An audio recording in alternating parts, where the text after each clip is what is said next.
So welcome everyone to New America. I'm Douglas Ollivant. I'm a ASU Senior Fellow in the Future of War Project here at New America. On behalf of Anne-Marie Slaughter, our President, and Peter Bergen, the Vice President and the Chair of the International Security Program, with which we're both affiliated, thanks for coming today to listen to our book event. We have with us Brian Fishman, who is a Research Fellow in the International Security Program here at New America, and he has just written the Master Plan, ISIS, al-Qaeda, and the Jihadi Strategy for Final Victory, which, if you really want to be a friend to Brian, you will go out and buy, whether at your virtual or brick and mortar bookstore, because good friends buy friends' books even if they don't actually read them. So, we'll do this as follows. We'll let Brian talk for about 30 minutes. Brian and I will have a conversation about his book for about the same amount of time. And then we'll turn to our audience here today so that you can ask questions of our author. So without further ado, Brian, tell us about your book. Tell us why you wrote it, how you came to the place of writing it, and then summarize what it actually says. Yeah, Doug, thank you first off for hosting to New America, which is a place that I used to work here full time and am now affiliated with remotely. But it's a place that's sort of very special to me. Thanks to Peter Bergen, in particular, David Sturman, who organized. The master plan, the history of the master plan goes back to when I was teaching at West Point in the Combating Terrorism Center, which is a research center up there at West Point. And in the spring of 2008, I taught a seminar about what was then called the Islamic State of Iraq, which was a jihadi political entity declared by what had been previously known as al-Qaeda in Iraq. And the core question of this seminar was, what does it mean when a jihadi organization declares a state and attempts to govern? And so, I mentioned that for two reasons. One, that was the sort of kernel that led to the book ultimately.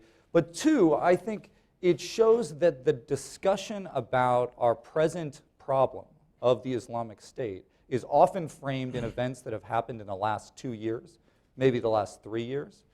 But we were discussing this in 2008. There's a syllabus that raises these questions that I put together in 2008. This question is a lot older and a lot longer. And I think we need to recognize, first off, that our sort of general conception of the way the Islamic State has evolved is different than the way that people in the Islamic State think it has evolved. They think they have a longer tenure than we tend to think they have. And they think that that tenure gives them strength and resilience, and we should be aware of that as we think about how they are going to try to respond to the pressure that they are currently under. So the core of the book began with the syllabus for that class, the research. And I'd wanted to write the book, a book about the sort of history of the Islamic State of Iraq in 2011, 2012, didn't really get around to it. And then actually in the fall of 2014, I happened to hear from two of my old cadets that had been in that class in 2008, both of whom said, hey, did you ever update the syllabus for that class? It would be really useful right about now. And to be totally honest, that was the sort of kick in the butt that I needed to really make this happen. So that's where this came from. The core argument of the master plan is that there is this longer duration, and it's structured around a document that was developed in late 2004. What is the master plan? The master plan is a document that was developed in late 2004 by al-Qaeda, primarily by al-Qaeda security chief Sayf al-Adl. Sayf al-Adl was under house arrest at the time, living in an apartment or a villa, depending on how you describe it, on an Iranian military base where a number of al-Qaeda folks were contained. He had regular access to visitors, one of whom was an old Palestinian friend of his that had been imprisoned with him in Egypt years before. That person carried a document, 42 pages long, to the Jordanian journalist Fouad Hussein, who then published it. There are two core elements of what he published. One was Sayf al-Adl's history of Abu Musab al-Zarqawi, the godfather of the Islamic State and the founder and emir of al-Qaeda in Iraq. His history of Zarqawi's original engagement with al-Qaeda, in Afghanistan in 1999 through 2001, and also the master plan, which was a 7-stage plan running through 2020. Now, what was interesting about this quote-unquote master plan? Well, there's a number of things. One is that it predicted correctly that in the 5th stage, which was going to last from 2013 to 2016, that the Caliphate would be redeclared in Syria. The Caliphate was redeclared in Syria in 2014. It also said that during that same time period, the British would reject the rising unity of Europe, which also sort of happened. So I point to those two things as sort of a hook. Now, this is a little bit of sort of Nostradamus, right? We can select the things that he got right. And I'm actually, I actually don't make the argument that this plan really served as the strict blueprint for the development of the Islamic State. That's not the implication, in my mind, of what was in the master plan. But I do think it was awfully prescient. It was a very clear prediction, and he clearly understood some social and political and demographic dynamics that would offer the jihadi movement some opportunities. And that's what I think is most powerful about that prediction. Now, why Syria? And I think that is the key question. What did they see about Syria in 2004? This is the smartest thing that Sayf al-Adl recognized in 2004. In 2004, at a time when Abu Musab al-Zarqawi in Iraq is swearing allegiance to Osama bin Laden. And the master plan, in many ways, is the work plan, is the strategic plan for these two movements when they finally come together. Now, if you remember previously, al-Qaeda's, when we teach a class about al-Qaeda, we say, well, they were founded in 1988. The original operational model was that they would be a sort of a special forces brigade that would bind together the various jihadi organizations that popped up after the Soviet Union left Afghanistan. Al-Qaeda was going to bind those together and train them and plus them up when necessary. In the mid to late 1990s, they shifted, and they said, the local regimes in the Middle East and the Muslim world that we want to overthrow, we'll never be able to overthrow them because the United States is propping them up, right? Therefore, we, as al-Qaeda, must attack the United States and prevent them from propping up those local regimes. That's the theory. That's the story we tell about al-Qaeda's strategy. What happened in 2004 is that Sayf al-Adl recognized that there were exceptions to that geopolitical assumption that al-Qaeda had been making, right? The most obvious was in Iraq, right? Clearly, we were not just going to prop up local regimes because we would just knocked one over in Iraq, right? And so there is this reassessment of that strategy that had been the core al-Qaeda strategy from the sort of mid-late to 1990s forward. And what Sayf al-Adl looks around and says, okay, where's another regime that the United States is not going to prop up? Because he looks and he says, you know what, the demographics in Iraq are actually not well disposed for us to sort of redeclare the caliphate there. And there's this prophecy about Syria too. There's some sort of prophetical arguments as well. But what Sayf al-Adl says is the United States is not going to back the regime that governs Syria. That's the place where if we attack it, the US won't prop it up, and we may be able to establish a caliphate in its place, redeclare the caliphate in its place. Because the demographics there actually favor us a lot more than they do in Iraq. That was pretty smart in 2004. That's the smartest thing about the master plan, was the recognition that there was a geopolitical and demographic opportunity in Syria that didn't exist anywhere else in the world, and that the jihadis could exploit it. Now, what's important about that is that this represented a joint vision among the Zarqawiists, who ultimately created the Islamic State, and among a key leader in al-Qaeda. And so there's a lot of implications that you might want to draw from this, but one of them I think that is important is to recognize that the Islamic State is not the only organization that has sort of caliphal visions and recognizes the opportunity in a place like Syria. Al-Qaeda sees that as well, and has seen that for more than a decade.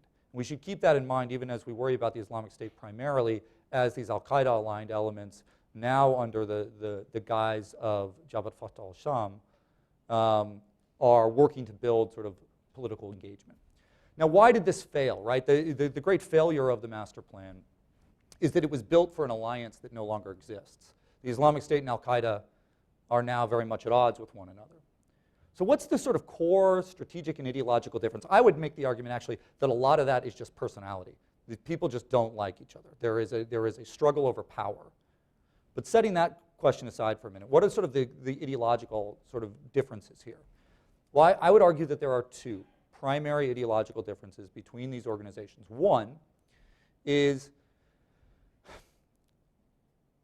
how these groups define the Ummah. The Ummah is the sort of global community of Muslims. Al-Qaeda, you actually all agree with Al-Qaeda on something. You all probably agree that there are about 1.6 billion Muslims in the world. The reason why you believe that and why I believe that is that that's what the Pew Foundation said, and they studied this, right? And so that's generally about right. Al-Qaeda agrees with that statement. They think a lot of those people are lapsed. They think they perhaps are apostates. But Al-Qaeda wants to try to reach out to those people and drag them back to their sort of revanchist vision and very violent vision of Islam. The Islamic State disagrees with that. At a basic level, Zarqawiists disagree with that at a basic level. They think that there are maybe 1.6 billion people that call themselves Muslims in the world, but that a very large percentage, probably most of those people, are apostates and they deserve to die. Not to be reformed, to die. There's no good to come from them. They essentially define the community of what they would consider true Muslims as much, much smaller. This is a major, major difference between these organizations.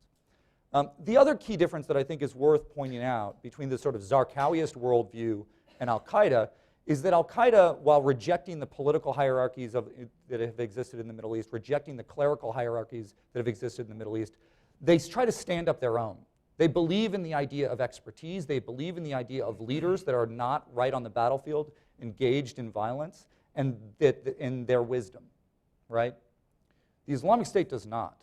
The Islamic State, from the beginning, the Zarqawiists have said, the highest form of worship, of religious commitment, is to fight. And if you are a religious scholar that is not on the battlefield fighting, then you actually don't understand your religion very well.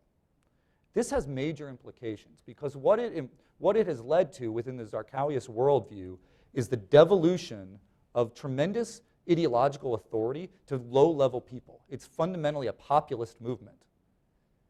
And what that has contributed to in the Islamic State is that elements within that movement turn on one another, right? Because if Doug and I are, fighters in the Islamic State, and Doug thinks, well, let's cut a deal with this other organization over there, even if it's just tactical, and I disagree, then I have the ability to just sort of declare that Doug is a kafir, that he is not Muslim. If he's not willing to declare that those other people are not a true Muslim, as the Islamic State defines it, then that is grounds for me to excommunicate him from the community and therefore attack him. You can imagine this is a very poor basis on which to build a cohesive organization and a cohesive state, right? It really is. Obviously, the Islamic State has tried to build a cohesive organization and a cohesive state. What I would argue to you is there is a fundamental tension in that from the very beginning. It's never really going to work. You cannot combine this notion of ideology, and let's take the word ideology out because it's so loaded, that organizational culture with the kind of organization that they have tried to build, right? There's this sort of Clausewitzian notion of the culminating point of victory. Culminating point of victory is the point at which an army is on the defensive, even if it doesn't know it yet, right? You get to a point and you're sort of overextended. The Islamic State has been overextended since probably September 2014, if not sooner. They've been losing since then, and they are losing on the battlefield today. Now, the final sort of message that I'll bring to you is, in description of this, is that those ideological elements that I think, that organizational culture that is ill-disposed, that is a problem for them in terms of building a state, will be very helpful for them as they try to be a resilient organization moving forward. I don't think we are going to be able to defeat them anytime soon. I think we will be able to weaken them. I think they are on the defense right now. I think they're going to be around for quite a while. Why do I think that?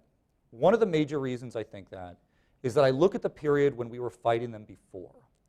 and I look at the time period where we thought we had them defeated. We say they're militarily defeated. Doug and I have argued about this over beers before. We said they were militarily defeated after the surge in the awakening in Iraq, 2008 to 2010, 2011, depending on how you want to define it. And it's true. When the Islamic State of Iraq was declared in 2006, they said they had 12,000 men under arms and another 10,000 that were ready. They're probably exaggerating some, so call it 10 to 15,000 maybe. In 2011, in August 2011, the Department of Defense held two things in its hands at the same time. One is that we'd militarily defeated that organization, and the other was that it had 800 to 1,000 operating members. Now it's true, 800 to 1,000 members was a lot less than what they'd had 2 or 3 years earlier. They didn't control territory in the same way that they had. They didn't have the same resources. They weren't as violent. But between 2008 and 2010 in Iraq, the Islamic State of Iraq committed more suicide attacks than any other terrorist organization in the world. It was still one of the most dangerous terrorist organizations on the planet. We weren't paying attention to it. And one of the reasons we weren't paying attention to it, if you ask me, is that we had a model for what kind of organization it was. As an insurgency and a proto-state at that time, we didn't think about it as an organization that could evolve into a terrorist network very quickly. And if you think about that organization as a sort of proto-state during that time period, it does look weak. If you think about it as a terrorist organization, it looks strong.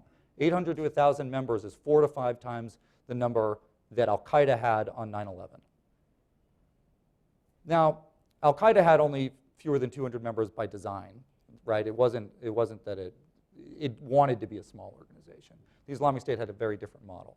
But my point is that I think we need to be very careful as we move forward from here about taking specific kinds of intellectual models for assessing this organization. When one of the great lessons of modernity, right, of our communications revolution, of the ability for human beings to move around the globe more quickly, is that these organizations scale up and scale down more quickly than they have in the past.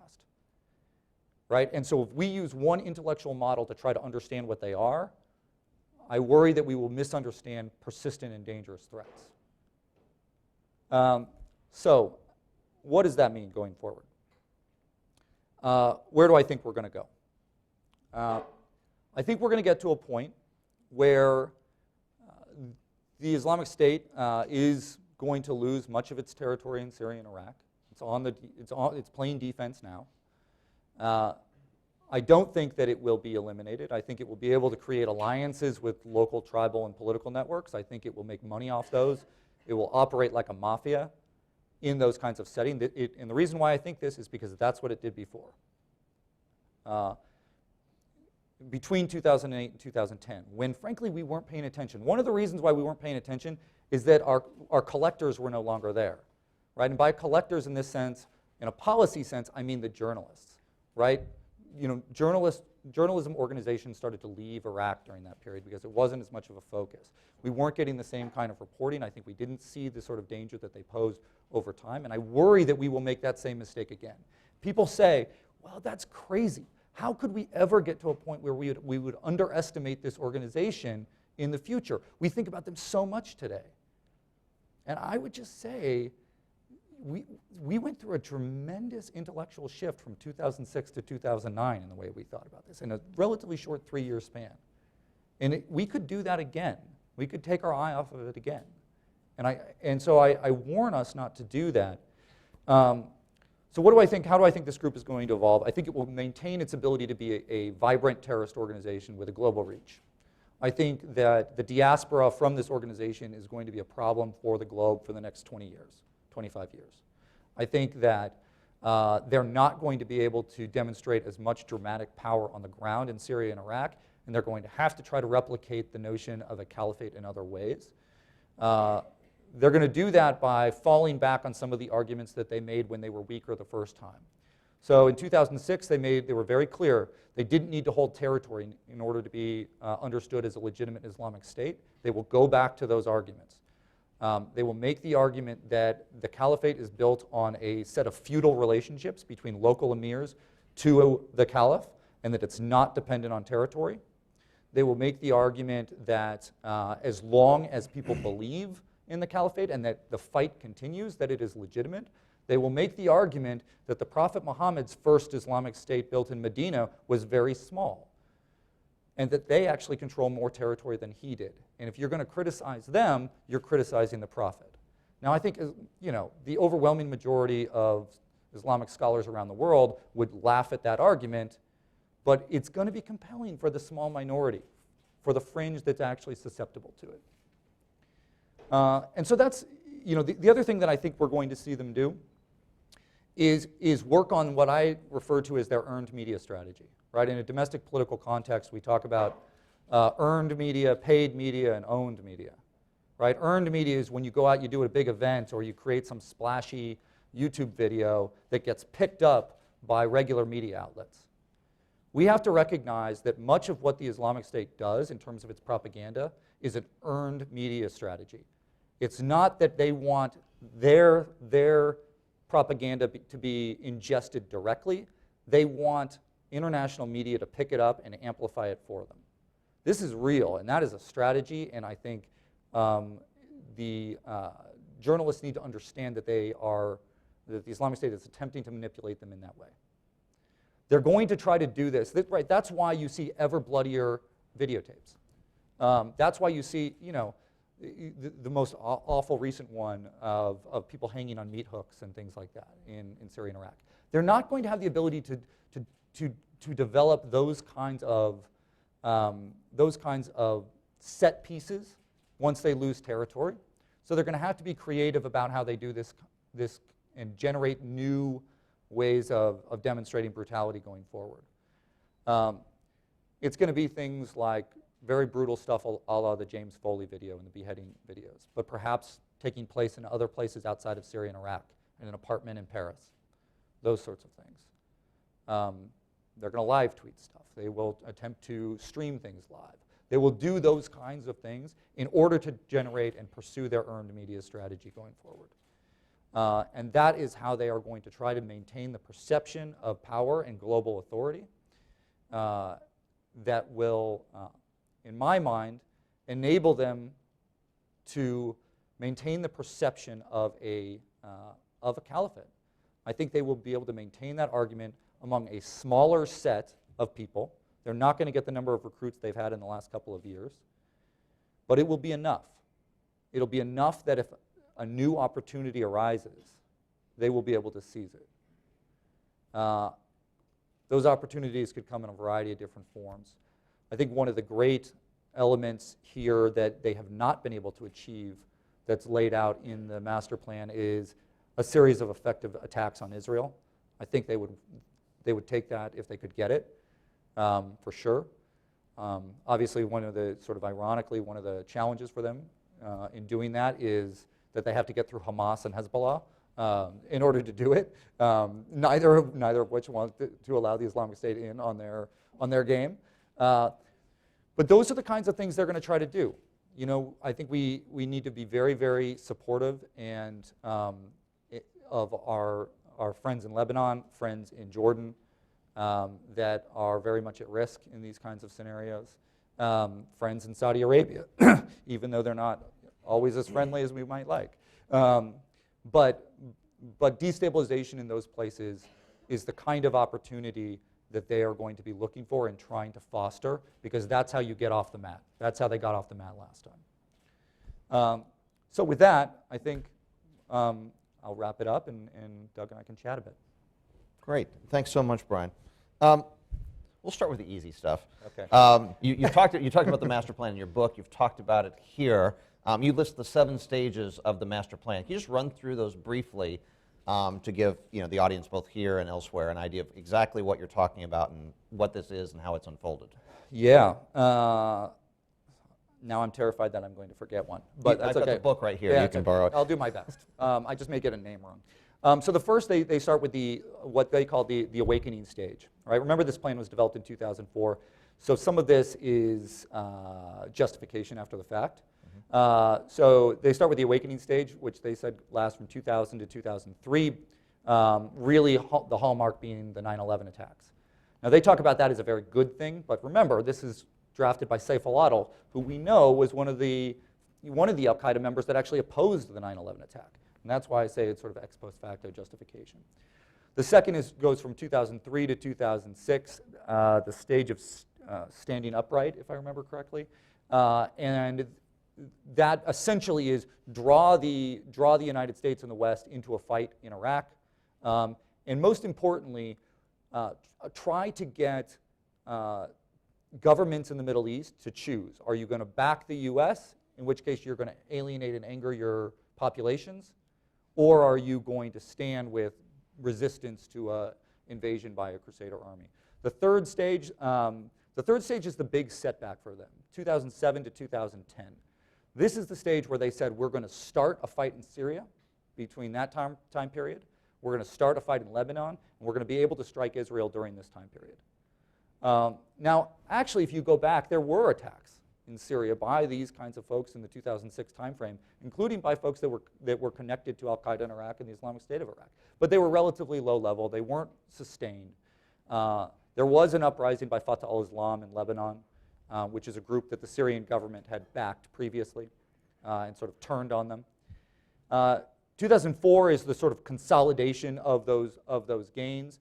The idea there is to really build out an electronic force to be able to project your power and messaging prowess globally. They say that the US economy would take a huge nosedive in the sort of 2010 to 2013 period, and that would force them to back off support for local regimes in the Middle East, that many of those local regimes would fall, right? The mechanism they describe is very, very different than what happened in the Arab Spring. I think it would be a mistake to draw a parallel there. That said, many of the regimes in the Middle East did fall during that time period. 2013 to 2016 is the stage of establishing the Caliphate, establishing the state in Syria. This is the part where I think the prediction, at least, was most accurate.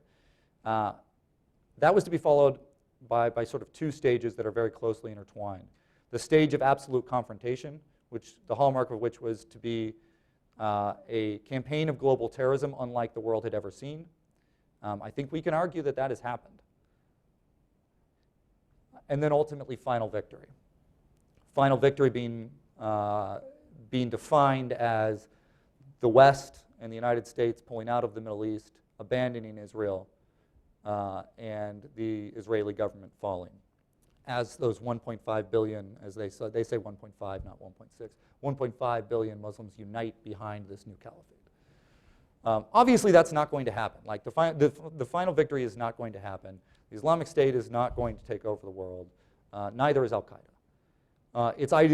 Both of them, even though they have different ideologies, are anathema to the overwhelming majority of Muslims around the world. You know, we talk sometimes about 30, 40, 50,000 fighters that have gone to fight with the Islamic State in Syria, and that's true. But 10 million people have been displaced from their homes in that fight, and 5 million people, most of them Muslims, have fled the Islamic State. Right? Not all of them the Islamic State, many of them the Assad regime. But I think it's important to keep the scale of this, even as it's a larger jihadi migration and a larger jihadi organization than we've ever seen in history, and that's really scary and dangerous. But also recognize the scale at which this is happening within a population that is extraordinarily large and overwhelmingly ill-disposed to these people. We did a study, a colleague of mine did a study in 2009, and I really want somebody to do this again. I don't have the time. Looking at the percentage of al-Qaeda's victims that were Muslim. In 2009, it was 84%. Much of that was the work that al-Qaeda in Iraq did in Iraq. I would argue that the Islamic State numbers, as violent as they've been attacking in the West, their ratio is going to be even higher. And I think it's really incumbent on us to remember that their war is against Muslims as much as it is against us. Good. In your book, you talk a lot about Zarqawism and contrast that with al-Qaeda. On the other hand, is Zarqawism a sufficient explanation of what the Islamic State is? Can we equate the two, or are there other strains? So where does Zarqawiism fit both within the Islamic State? Is it all, and if it's all of it, just say so and we move on. And then how do you contrast it with the al-Qaeda ideology? Yeah, I mean, so I think two of it is, one is the sort of definition of the Ummah, Right. and one with Zarqawi is his populism, and I think that there is a tension there that in his vision, right? Zarqawi talked about the Caliphate, but his whole ethos was this sort of populist rejection of established authority, including the established authorities within the jihadi movement. You know, people talk a lot, and you know, some of you will find this interesting, and some of you will find it arcane. You know, many folks talk about Zarqawi's relationship with his one-time mentor, a Jordanian Salafi jihadi named Abu Muhammad al-Maqdisi. Talk about Maqdisi's influence on him. And I think sometimes we hold out hope that Maqdisi, because he one time had influence on Zarqawi, could have influence on the Islamic State. I worry about those assumptions. I worry about that because Maqdisi's, you know, what was more important for Zarqawi was not his good relationship with Maqdisi, it was his split with Maqdisi. It was his split and rejection of the established leaders in the jihadi movement. And they fell apart in 2004 and 2005, in part because Maqdisi's son was recruited by Zarqawi and ultimately held in Camp Bucca and then killed. And Maqdisi didn't know what happened, right? And so there was this real tension between them in 2004 and 2005 as Zarqawi defines an ideology that is in opposition not just to the established political hierarchy in the Middle East and the established sort of government clerics, but even the jihadi clerics that aren't willing to endorse his level of violence.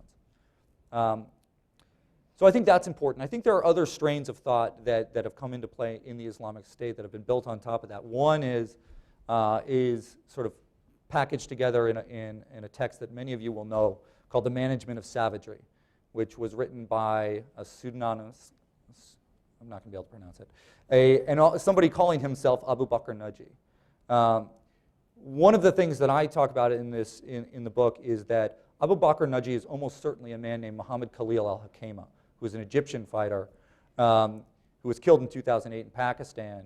And what Hakema was describing in The Management of Savagery was both Zarqawi's strategy of provoke people, create chaos, I mean, really create chaos as best you can so that you can replace that chaos and try to build up a new political hierarchy in its place. But he also talks about how do you build institutions, right? That there is a real need to go out and recruit doctors, recruit bureaucrats, that you need to send people to Western business schools so that they get management experience, that you need to get people that have real technical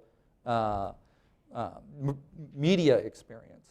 And I think that those ideas, Zarqawi certainly understood some of that, but he was not a builder in an institutional way, in my mind. And so I think some of that came and was developed more thoroughly by folks that came after him. Okay. So you're expecting this question. Yeah. So when, you know, I wasn't quite in Iraq. I came to Iraq shortly after ISI declared that they were a state, you know, and we all thought that was rather quaint, you know. Essentially, it's, you know, as we saw it, as the West read it, it's like, well, we don't have any of the traditional characteristics of a state, but our hearts are pure, therefore we're a state. Right. And while we might find that a not particularly convincing argument, at least it's internally consistent. Right. Internally to itself, it makes sense. This, of course, is in contrast to the al-Qaeda view, which is the state, the caliphate is somewhere in the future, you know, exactly right, amorphous future. But I think we both agree the Islamic State or ISIS or ISIL or Daesh will soon find itself in the position where it has declared the caliphate and now it's having to go back to something else. You know, and as our mutual friend Davida said in a phrase I wish I'd said first, you know, it's hard to be the once and future caliphate. Yeah. So how does Sounds like something you would say. I really wish I had. Well, I do say it often, I just didn't say it first. How does ISIL survive having, you know, having declared the caliphate and actually had, you know, what many of us called a proto-state or, you know, some, and Cullen actually said it really is a state. Let's not worry about the external definitions. But having then lost that and having to go back to this underground insurgent terrorist proto group, how does it win the argument? Essentially, then, how do you not say, well, gee, al-Qaeda was right all along. You guys got this wrong. How do they survive going back, seemingly going backwards to this earlier stage? Yeah. So I think, so Doug and I, I forget exactly when we published the piece in 2014. I went to Baghdad for the conference in March of 14. Yeah. So Brian and I are not only friends, we're co-authors. So I went to Baghdad in 2014, was invited to this anti-terrorism conference that then Prime Minister Maliki put on. And there I ran into a bunch of the CTS guys, the Golden Division, and they're like, yeah, we're fighting for our lives out there in Fallujah. These ISIS guys are the real deal. I came back and saw Brian. He's like, well, yeah, I know all about these guys. So we published a short piece in April. And we said they are a de facto state, and everybody thought we were crazy until they took over Mosul, right? So, so the way I would respond to your initial question is that I think in 2006 it's true that they weren't able to develop the bureaucratic institutions that they developed later on, but they did have a real structure that they were trying to build a state around. And I think their inability to do so was a function of weakness rather than intent, right? They wanted to build what they ultimately built in the last 2 or 3 years in 2006. They just couldn't because they were getting scrunched on all the time, right? By, SOF, conventional forces, Iraqi tribes, the Iraqi army, all of the above. But even in 2006, they were stealing garbage trucks in Ramadi to pick up trash. They were setting speed limits in places that they did control. They had different speed limits in 2006 in town versus on highways outside of town. They had a set of cabinet structures that included a Ministry of Fisheries and Agriculture, which bragged that they did low-level public works projects like building irrigation systems and those sorts of things. So I guess it's true that they weren't able to create the structure that they ultimately did, but I think they tried. And I think that they did make more headway in that regard than we give them credit for.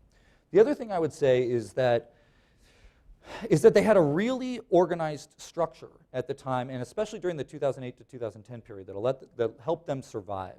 And it's worth mentioning because I think it'll help them. Well, actually, I think there's an open question.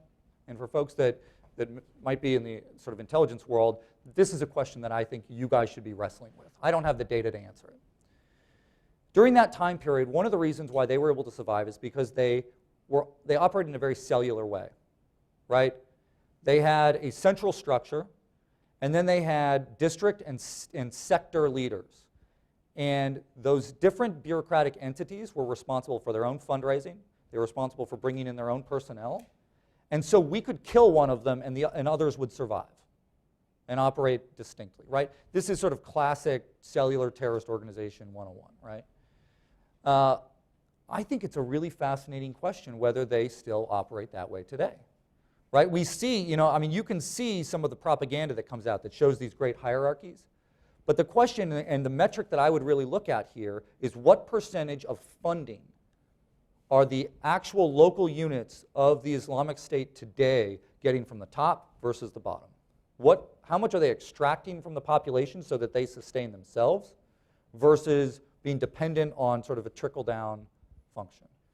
I would argue, based on what you can see in sort of the public realm around this, is that they still get a very large percentage of their funding that they're extracting from the population where they are, right? They're getting it from gas stations, they're getting it from taxation, those sorts of things. I think that breeds resilience down the road.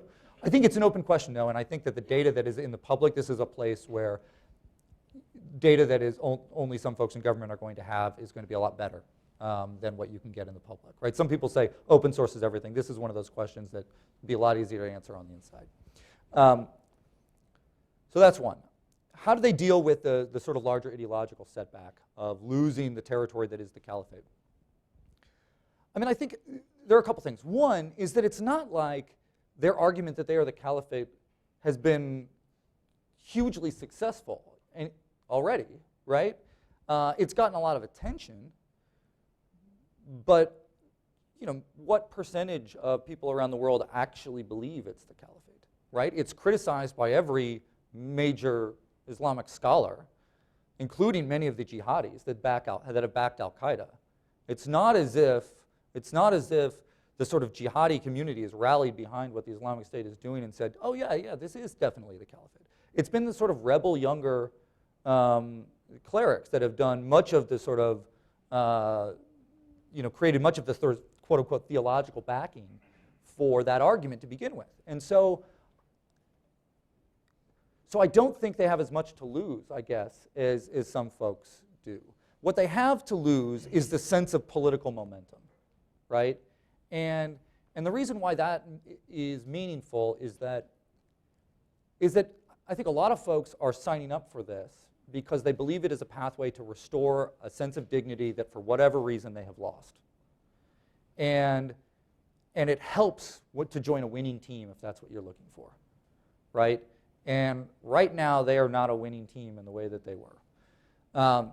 But the scale is totally different from the way we've assessed it in the past. So in 2006, 2007, when I was at West Point, we looked at what a cache of incoming foreign fighter records, the Sinjar records, right? And what we found is that during that time period, at the most, there were maybe 110, 120 foreign fighters joining the Islamic State of Iraq in any one month. Now, at the most in the last couple of years, maybe it's 1,000 to 2,000. But the estimates today are that it's still 100 to 200, right? And so the scale in which we are assessing this problem is just shifted. We're kind of on a different scale today. And I think this is really important, and I think it leads to some of the disagreement that we wind up having around these issues and whether we think the degree to which we're on offense or defense, right? So in 2015, President Obama came out and said, we are now on offense. In this time of year, in 2015, Obama comes out and says, we're on offense against the Islamic State. And he was right. The offensive and the pushback on the ground against the Islamic State was well underway at that point. But there was obviously, if you step back one notch, then you had the downing of a Russian airliner, major attacks by the Islamic State in Beirut, and the Paris attacks. And so President Obama gets pilloried for saying, well, they're on defense, we're making progress. But he was right for the scope of what he was talking about. You step back one bit more, and it doesn't look so rosy. If you step back one step further, and I think we really have to think hard about the trajectory we're on. If we had sat down in this room, I moved to Washington, D.C. after I graduated from college on September 10th, 2001. 9/11 was literally my first morning in Washington. And if we had had a conversation here two months later and said, we're going to get back together in, if we had this conversation on this date in 2001 and said then, we're going to come back together in 15 years and we're going to be on offense, we're going to take back Mosul and Raqqa, we think we've got a good plan to take back Mosul and Raqqa from the jihadis, if you take it out of the al-Qaeda ISIS framework and just say the jihadis, we all would have said, if I'd said that then, everybody in the room would have laughed me out. They would have said, you are crazy. They're never going to take Mosul and Raqqa. That's nuts. And so I think that there is how you assess our progress and where we are depends on the sort of aperture and the lens in which you think about this. And I think it's absolutely correct to say they are on the defensive right now. They are. We are making major progress, and it's going to hurt them. Denying them safe haven is going to hurt them. It's going to limit their ability to train. It's going to limit the willingness of people that are attracted to a quote-unquote winner to join it. I don't think we're going to be able to defeat them. I think it's very difficult to imagine northeastern Syria being governed in an effective way in the next 5 years by anybody in a way that actually denies a group like the Islamic State the ability to operate as a very powerful sub-state actor and sort of mafia organization. And one of the reasons why I think that is because they succeeded in doing that as a strong, powerful sub-state actor between 2008 and 2011. Now, that's not to say that the sort of the advances that we're making now aren't important, that they don't improve our security. I think they do. I warn us that I think that they're limited, that they're not going to be sufficient, and that we are still in for a longer duration fight than any of us want to have. Yeah. All right, Brian, my last question to you. So on page 259, Yeah. the last page of your book, you say, effectively, while trying to thwart the Islamic State, prejudicial Western policymakers do its bidding. So let's say tomorrow you get a call from Trump Tower, and you're saying, hey, we need you to run this. Do you want to be the U.S. ambassador to the Anti-ISIL Coalition, or the senior director for counterterrorism, or the assistant secretary for SOLIC, whichever of those you think is the best platform for you to use? What are you going to do now that you're in charge as the Western policymaker? What needs to be done to combat both this specific group and the larger jihadi movement that doesn't fall into this trap that you so easily, that you so glibly throw out in one sentence? Can't we just talk about? Can't we just talk about the history? Come on. Okay. I think the short answer is I don't have a great answer, but I'll do my best.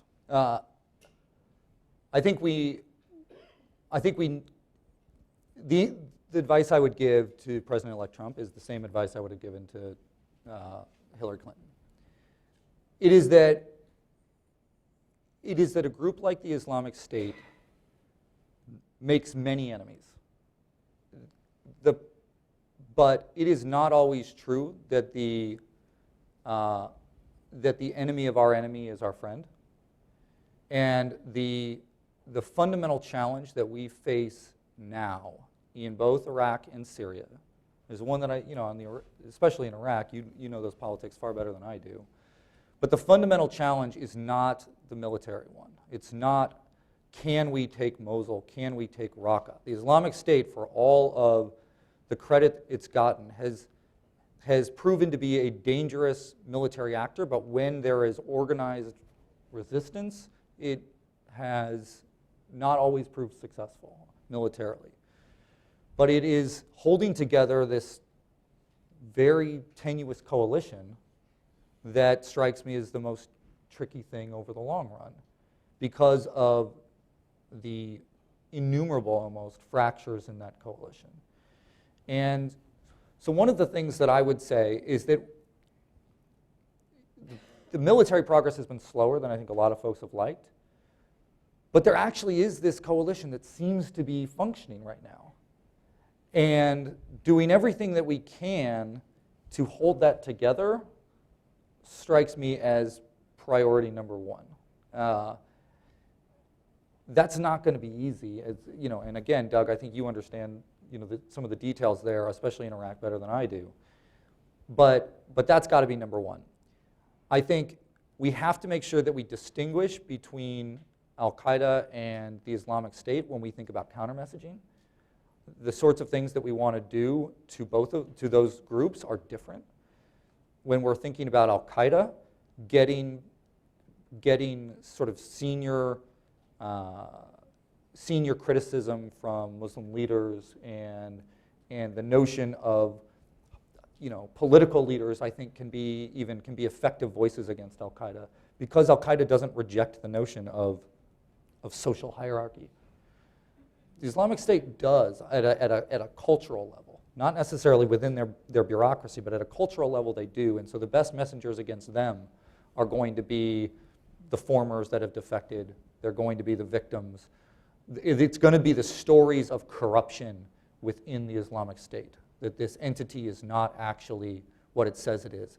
And making the theological argument against them, in my mind, is a waste of time. It's got to be the practical argument against them. Because they're just too well disposed. They've got too much sort of lineage and ethos built to just brush aside theological criticism. I just don't think it's going to be that effective. I think we have to make sure that we respect the alliance structures so that we can maintain our information sharing and our intelligence sharing, which means that we need to sort of communicate directly and discreetly with the folks that we have engaged to date. One of the most dispiriting things in my mind about the sort of fight in Syria is that many of the countries that seemed like they had gotten on board with real intelligence sharing and real information sharing, that had understood the risk of trying to instrumentalize jihadis, sort of forgot that. And now people seem to recognize, at least my perception is, they seem to recognize that Overcome mistake. by hatred of the Assad regime. Overcome by hatred of the Assad regime, right. People seem to have recognized, to an extent, that error. Building on that re-recognition seems very important. So those are the things that I would think about. None of that is a solution for the long run, which means getting governance again in northeastern Syria and northwestern Iraq. I don't know what that answer is, but it's hard for me at this point to imagine it within the existing political structures as we think of them today. I don't know what the new structures are, and we've talked about this a lot. How much do you back the Kurds at the expense of Baghdad? I think you still continue to back... Or at the expense of Turkey. Or at the expense of Turkey. I don't know what the answer. I don't know what the answer there is, and I don't have a great answer, especially in Syria. In Iraq, it's a bit easier because you do have a government. You are making progress on the ground. But northeastern Syria, who's going to govern Raqqa? I don't know. And if anybody can give us a definitive answer there, be my guest. All right, at this point we will turn to questions from the audience. Let me give a brief outline of how this works. Questions, as we were all taught in 3rd and 4th grade, begin with a who, what, where, when, why, or how. I will entertain brief prefaces to the question, but if you want to give a long statement of your views on the issue, then you should write a book and give me a call, and I'll schedule 30 minutes to come up here and talk it. When you get a question, please wait for the microphone to come to you. Give us your name, any relevant affiliations, and then address your questions to Brian so we can tap into his expertise. We have microphones? Yeah. Excellent. We'll start in the back, standing in the back. Thank you. That's a great presentation. I have a question about... Your name, please? Oh, my name is Todd Wiggins, citizen of the district. Bottom line is I would like to know if you think that the Russians know what they're getting into this time. So I think one of the things, that I think we all need to do a better job of is looking at our own mistakes. I think there's very few people in Washington that are completely blame-free for the rise of the Islamic State. We all need to own a piece of that, including those of us, frankly, that saw some of that coming but didn't spend the time and effort to yell about it loud enough, and I fall into that category. I published a piece in the spring of 2011 called "The Fall and Rise of the Islamic State of Iraq," before the Syrian civil war kicked off. I should have done more to force that argument rather than just publish it and put it out on the internet. So we all need to sort of look at our own mistakes. And the reason why I bring that up is I tell you about one thing I got right, now let me tell you something I got wrong. I didn't understand the degree to which the Russians were going to invest in the Assad regime when the Syrian civil war kicked off. I don't think I appreciated that enough. And I think that was it was a mistake. I think that the Russians are in, but I suspect that in Damascus, the calculation is we're going to say we're going to govern all of Syria again, but if we can get Aleppo back and we can control the primary arteries, we're not going to lose everything we have on a very long, drawn-out fight to govern northeastern Syria.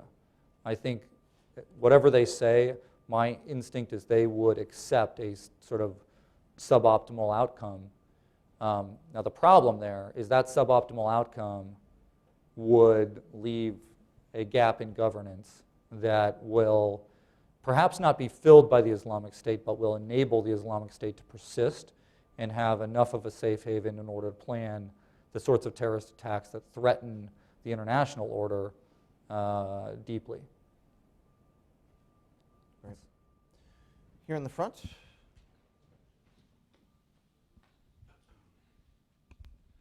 Ken Meyercord, World Docs. Is the Islamic State, does the Islamic State engage in foreign trade, or is it out of necessity self-sufficient?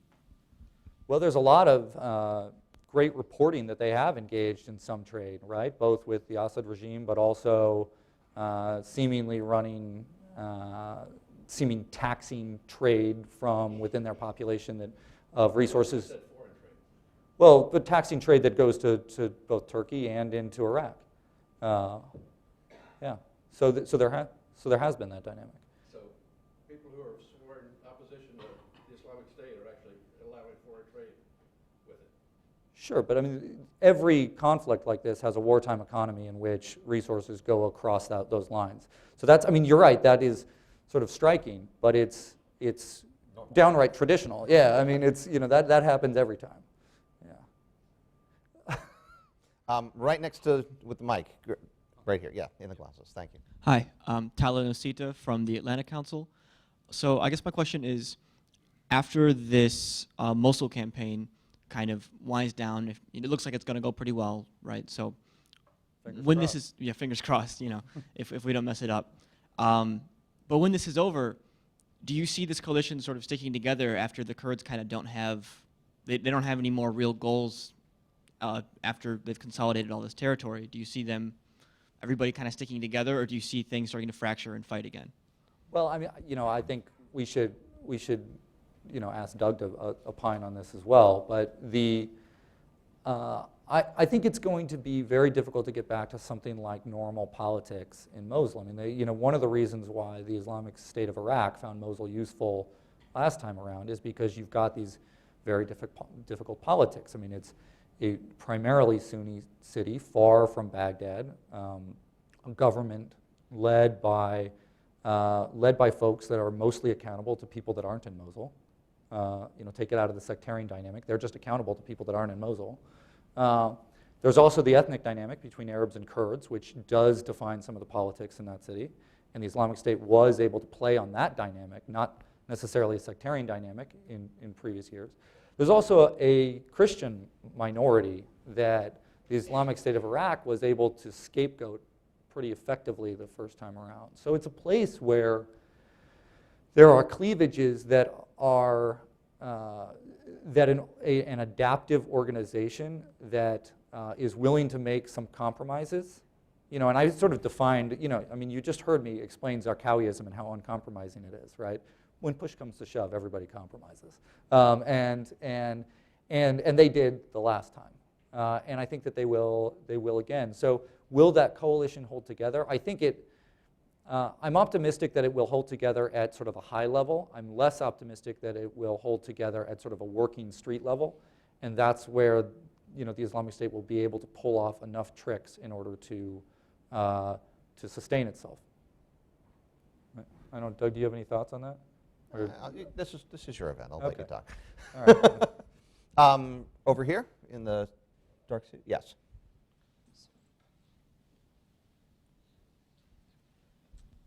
My name's Joe DeCipio. I'm a junior at the University of Notre Dame, and my question is, with the manipulation and earned media strategy in mind, what is the proper way for journalism to cover this conflict in this group? Yeah, it's a great question. I'm sorry about the football team. I went to UCLA. We're not doing much better this year. So yeah, I think it's a great question. I think it's obviously journalists are in a very difficult spot, right? They're in a difficult spot anytime you've got an organization or people that are very good at generating buzz and doing things that would be traditionally kind of newsworthy, right? And not to mention you've got this sort of, you know, old adage that if it bleeds, it leads, and the Islamic State, you know, creates a lot of blood, right? So it's tricky. The larger point, though, that I would make is I think that there needs to be a real awareness that this is part of their strategy, and that the Islamic State is going to try to do things. They're going to be forced, and they've already done this, right? So the awful James Foley video and the series of beheadings that came afterwards. In many ways, those were the most successful terrorist attacks we've seen in years, in the sense of, in the traditional definition of terrorism, right, which is relatively limited violence, but a lot of people watching, and a major political impact as a result of a relatively limited amount of violence. That's how we usually think about terrorism, at least before al-Qaeda and the Islamic State, right? You know, terrorists want a few people dead and a lot of people watching. I think they're going to go back to that kind of approach. They've done it already, and what I would encourage journalists to do is to, you know, you can see the trick here, but don't reward them when they haven't earned it, right? When they've done something that is simply brutal, brutality shouldn't get you on the international news. Brutality is something to be disgusted at, but it's not something to rebroadcast. You know, if there is, it should be mentioned. We need to be aware of who these people are. We need to stare right at what they are. But an event where single individuals are brutalized is not the same as a Paris-style attack that disrupts one of the major cities in the world.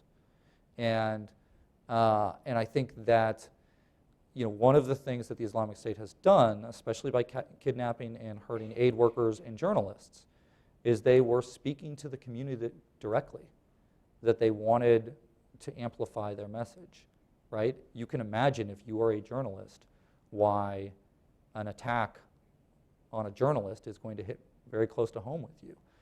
And I think that there is definitely a more of a recognition now that that is part of their thinking. And I hope that coverage reflects that acknowledgement. I think it should. Great. In the very back. Yes, sir. My name is Kami Bhatt. I'm with the Pakistani Spectator. And my question is, looking forward, how would Trump administration would affect the growth of ISIS, given that his ideas are really, I mean, he talks big, but actually he is for minimum intervention in that part of the world. And that's what exactly Obama did. So basically, he talks big, but practically he is saying that our preference, priority is America, not to, you know, do nation building in those countries. So that is directly related with kind of calming down these kind of terrorist organizations.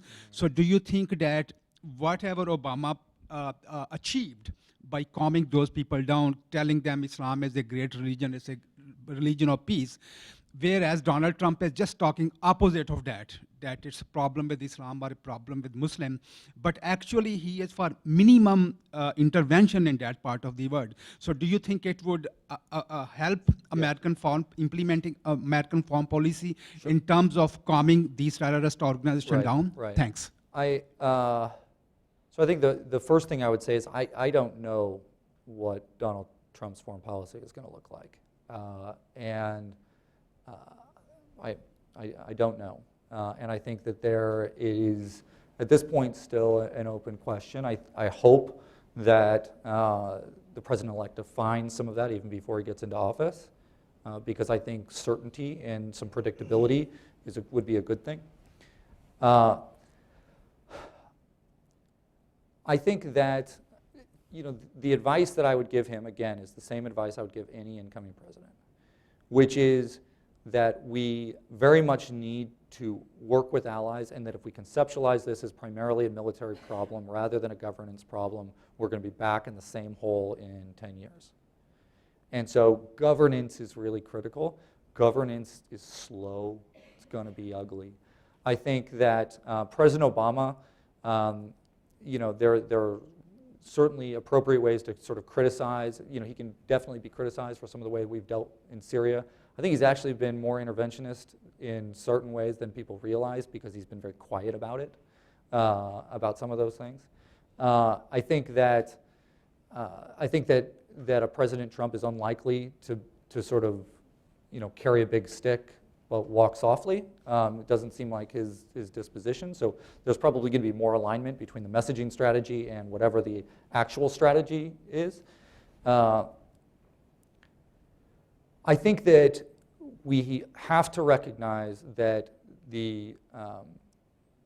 as Americans, whether we're talking about American Muslims or we're talking about the United States and our engagement with countries around the world where lots of Muslims live, that those relationships are really critical to defeating the Islamic State. And that we can work with a government that I have a lot of criticisms for, like the Saudis, for example, on these counterterrorism issues, and still apply pressure on them around human rights, still say there needs to be sort of reformation going forward around the way that government works in these places. We can do those things at the same time. It's not always going to be perfect. But what I would hope is that whoever takes, that when President Trump gets into the White House, that he recognizes that a bit of ambiguity and a bit of imperfection is the reality of the world. So he seems to get that to a certain degree, but this is a bit of a muddled answer because I just don't know where we're going. And the first thing I would say is that I hope the president-elect clarifies some of that before he's even in office. Great. The woman, dark hair, in the back. Hi, I'm Clara. I'm part of the CVE task force at DHS. My question isn't so much on Trump's actions in the next administration, but more so how the international community is reacting around this topic with Trump's presidency.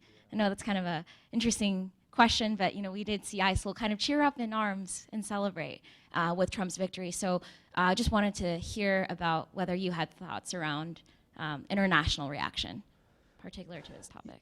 Yeah, I mean, I think there's definitely a real strain of thought in both the Islamic State's propaganda going back and in al-Qaeda's. Most prominently in Anwar al-Awlaki, American member of al-Qaeda in the Arabian Peninsula, that the Islamic State actually looks to as a good guide and thinks he was a good guy. And they think nobody they're pretty critical of a lot of folks in al-Qaeda. They like al-Awlaki. And al-Awlaki said, part of his pitch and his attempt to recruit Western Muslims living in the West was, your governments are going to turn on you. They're going to put you in camps. They're going to do those kinds of things. So I do think we need to be very, very careful about walking ourselves into a policy scenario where the Islamic State, where jihadis in general can say, I told you so. Right? That's a dangerous road to walk. And they have the messaging in place to do that. I think the most important thing, though, right now with our international relationships is that there is a lot of uncertainty. I mean, I think that is the overwhelming sort of piece of this, and that the sooner we can offer some certainty about the direction we're heading, the sooner we can figure out where everybody feels comfortable in terms of information sharing, and we can move forward. And so, that to me is the most important thing, is providing that sort of certainty as we engage allies and sort of, and folks where we have a challenging relationship. Great. In the yellow tie in the back on this side. Hi, my name's Jonathan Lord, and I work for Congressman Chris Stewart. He sits on the Intelligence Committee. And I was wondering, do you think that ISIS is trying to get their hands on a weapon of mass destruction, whether it be nuclear, chemical, or biological, to attack a foreign nation like the United States? Or do you think they're going to continue doing lower level attacks like the tragedy that happened in Paris last year? Yeah, I think they absolutely would, right? If they had the opportunity. I think al-Qaeda would too, most of the time. I mean, I thought al-Qaeda would be a little bit more strategic about it, perhaps, but the Islamic State absolutely would use a weapon of mass destruction if they could get their hands on one. They have used chemical weapons on the battlefield in Syria, Iraq, and frankly, so did the Islamic State of Iraq in late 2006, early 2007, when they were blowing up tanker trucks with chlorine in them, in sort of very effective, or no, not very effective, ineffective efforts to distribute chlorine into the air and make a chemical attack, right? It didn't work very well because the heat of the explosion sort of dissipated and burnt the chlorine. So they would do this. I think the big question is whether they have the capability, and that's the piece of it that is very, very difficult to know from where I sit, right? I would say that's one of the things that you can do when you have territory and you have safe haven, is you can try things, you can experiment, you can use the chemical plants in the places you control to try to come up with stuff. You can try to grow a biological weapon. That stuff is hard to do. It would take trial and error, but safe haven and territory help with those sorts of operations, right? And that's one of the benefits in my mind of denying them safe haven. It makes it more difficult to get creative when you don't have that ability. Right, the U.S. Army didn't get really good overnight. It's because they have these big bases and they run around and they practice, right? And and the same thing applies to the Islamic State. Yeah. All right. In the red tie here on the aisle. Yes. My name is James Blanton. I'm a historian and a freelance writer based here in D.C. And you and a lot of other observers talk about how we're likely to be dealing with ISIS in one form or another for 25 to 30 years. It seems to me that our election cycles inhibit our ability to sustain the kind of effort that we need over that length of time. So my question is, where are the models or the precedents for doing that successfully? Well, I think the obvious one is the Cold War, right, where there was, and I'm going to give you my answer about the Cold War, and then I'm going to tell you why I don't like the analogy I just made. So the obvious one, though, is the Cold War, and a strategy of containment that persisted from administration to administration, from party to party, right? And I think that sort of approach is possible again. But I think that this is a place where countering a terrorist organization that has the ability to conduct strikes on the homeland disrupts our political continuity in a way that even the sort of more indistinct threat of total nuclear annihilation did not. That was frightening, but we didn't live it,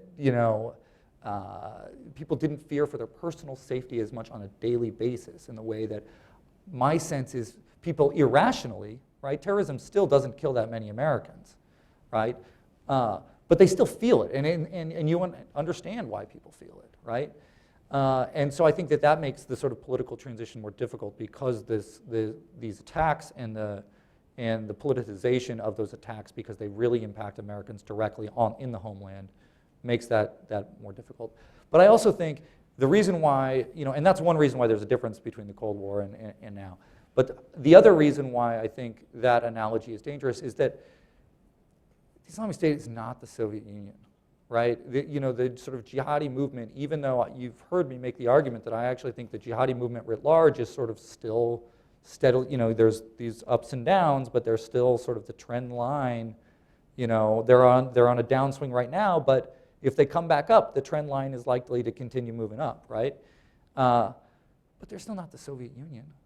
They don't have the ability to annihilate us with nuclear weapons.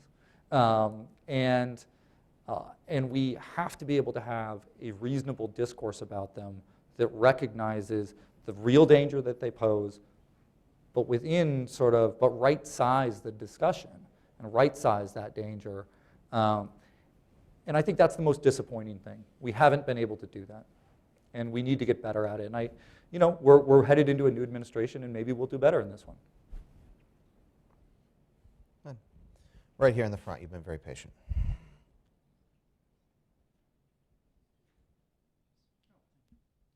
My name's Jim Byrne. I'm a retired journalist who's done a fair amount of writing about the Middle East. I have a kind of a minor question for you about your talk, and a major one, and then one about West Point.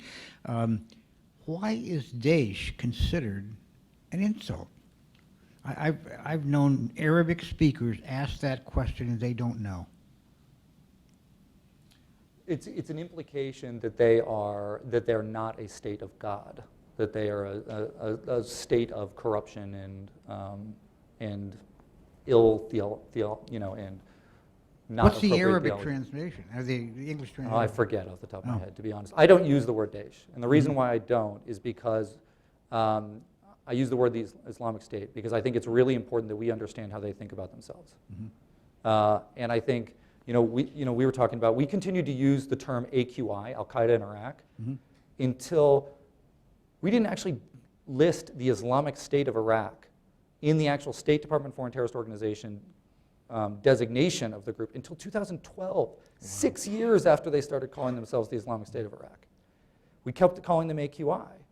And I think that reflects our broad, and I'm certainly not pointing just at the administration that's on its way out. I think that was a failure of the media. I think it was a failure of the administration. I think it was a failure of the military and the intelligence community. I think it was a failure of think tankers like myself that we conceded to the easiness of continuing to call it AQI when that's not how they thought about themselves. And what that did was it concealed their true aspirations and what they thought they could be.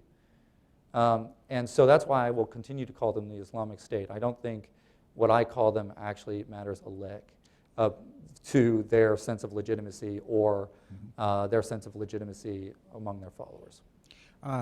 You may have covered this in your talk, and I got here late, unfortunately. I was very influenced by the cover story in The Atlantic last March, where Haeckel was quoted at great length. And they made a big deal in that piece, not just him, but others, that not holding land was a real threat to their legitimacy among Muslims. What is the significance of losing all this land? All right, and with that, I'll ask you to return the mic so we can get some questions from other people. Thanks. I disagree. I think it'll hurt them. Losing land will hurt their legitimacy with some folks. I think it will hurt them with folks that want to join a winner. They're front runners, and I think there's a lot of those people. I think it will hurt their sense of legitimacy among some of supporters. But I think when they declared themselves, again, if you go back to 2006, and if you imagine that the Islamic State of Iraq was a state, was intended as a state, and you look at how they defined themselves at that time, there was a document called Informing the People About the Islamic State of Iraq, which I sometimes glibly refer to as the Federalist Papers of the Islamic State. Because what it did was run through the arguments for why the state was going to be structured the way it was. It talked about how did you do leadership succession, these sorts of questions. And it took on this question of territory head on, and it said, what does sovereignty mean in the modern world? It said sovereignty means something different today than it used to, because territories can be bound digitally, because we consider Lebanon a sovereign state, even though the Israelis can invade whenever they feel like it, and they can overfly it whenever they feel like it. What does sovereignty mean? And what they wound up doing is defining a political organization based on sort of a set of feudal-like relationships to what was then the emir, what would now be considered the caliph. And so local emirs, so long as they have that stated and public tie to the caliph, if they control a small amount of territory in different places, then that constitutes a functional caliphate. Now, that's the argument I very strongly believe they're going to go back to. I think it will be less persuasive for some people, but I think it will be enough and persuasive enough enough to constitute a critical mass that they will be able to carry themselves forward in a reasonably functional way. Great. On this side, in the red tie.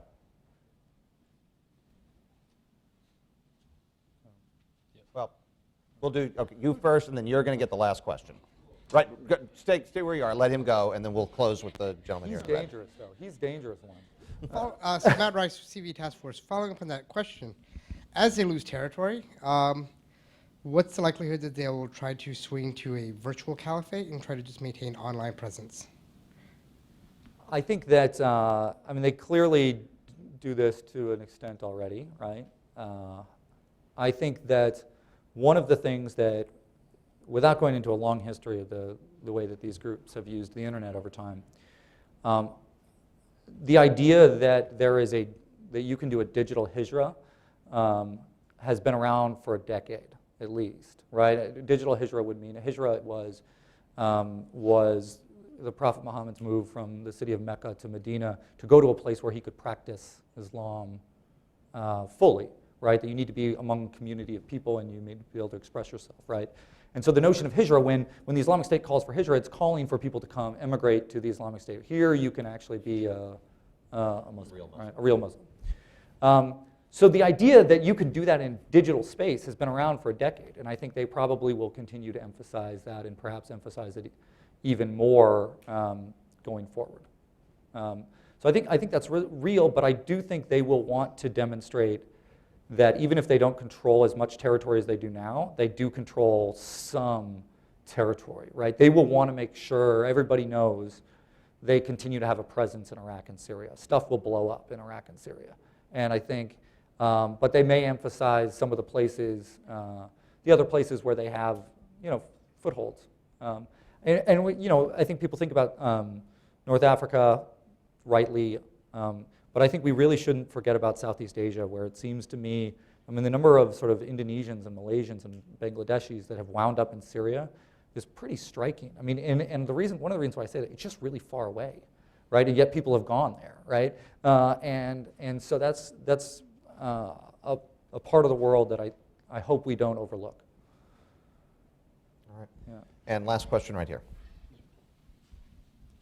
Thanks. I'm Julio Salazar, also University of Notre Dame. And first of all, I just want to say the red tie and the blue suit's a great look. But my question is, just to bring it back home a little bit, you talked about comparing the Soviet Union and ISIS and that we're not under constant threat. So what do you think is the actual threat to Americans at home of ISIS converters or ISIS recruiting in the United States, American citizens, American Muslims? Because we've seen some French people who say they're affiliated with ISIS, but they're not really. So what do you see the actual threat there? Yeah, I think the most realistic threat are the kinds of attacks that we've seen in San Bernardino and in Orlando, and others, the Garland, Texas attack, and where you've got individuals or very small groups of people that are heavily armed and find themselves inspired for one reason or another, and may have some other grievance that is completely different, right? That it has to do with jobs or society writ large, or friendships, or all sorts of complex motivations, like we see in Orlando, where there seems to be a whole series of complex motivations, right? But they'll attach themselves to the Islamic State, and the Islamic State will accept them, and that's different than al-Qaeda too, right? Al-Qaeda sort of wanted to make sure people did the right kinds of attacks. The Islamic State wants violence. The expression of violence in and of itself is the expression of commitment to their vision of what is true Islam, which again is not consistent with the vision of the vast majority of the world's Muslims. But I think that is the primary danger. I think it's real. I think we will probably see more attacks in the United States. I think we will certainly see more attacks in Europe, North Africa, and I suspect more in South Asia as well, South and Southeast Asia as well. I think they're going to be able to continue to do these kinds of things. But in the United States, I still think the primary risk is sort of the remote connection, people that kind of radicalize, maybe not on their own, maybe in a group, maybe because they've been engaging with people over social media or something along those lines, and then they operationalize. I think it certainly is possible that people are going to come back from Syria, but it's harder to do that here. We've thought in traditional conventional military terms how valuable our oceans are on either side. They're really valuable in this fight too, and you know, and we shouldn't lose sight of that and shouldn't stop being very confident as a nation that we can sustain ourselves and our values during this fight. All right, well, on that note, we're going to close. Again, on behalf of Anne-Marie Slaughter, our president, and Peter Bergen, our vice president, thank you for coming to New America. Thanks to Brian. And the book is The Master Plan. Again, go to your favorite online or bricks and mortar bookstore and get a copy, the only way to properly thank an author. Thank you.